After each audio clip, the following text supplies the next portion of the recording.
গণবিক্ষোভের মুখে গত সোমবার পদত্যাগ করে ভারতে চলে যান সাবেক প্রধানমন্ত্রী শেখ হাসিনা।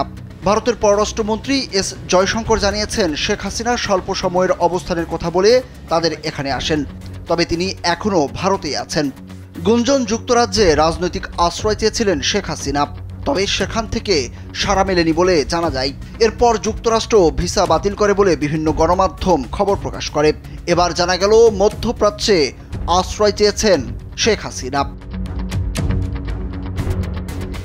ভারতের প্রভাবশালী সংবাদ মাধ্যম দ্য হিন্দু মঙ্গলবার জানিয়েছে, শেখ হাসিনা সৌদি আরব, সংযুক্ত আরব আমিরাত এবং ফিনল্যান্ডে আশ্রয়ের খোঁজ করছেন। হিন্দু আরও জানিয়েছে, শেখ হাসিনা যুক্তরাজ্যের কাছে রাজনৈতিক আশ্রয় চেয়ে আনুষ্ঠানিক আবেদন করেছেন, তবে সেখানে তার আশ্রয় পাওয়ার সম্ভাবনা নেই।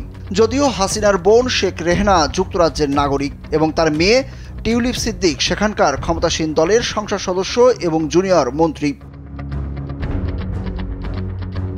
উল্টো যুক্তরাজ্যের বর্তমান সরকার হাসিনার বিরুদ্ধে আন্তর্জাতিক তদন্তের জন্য চাপ দিতে পারে বলেও জানিয়েছেন দেশটির এক সরকারি কর্মকর্তা। ইউরোপের মধ্যে হাসিনার পরবর্তী গন্তব্য হতে পারে ফিনল্যান্ডের রাজধানী হেলসিঙ্কি।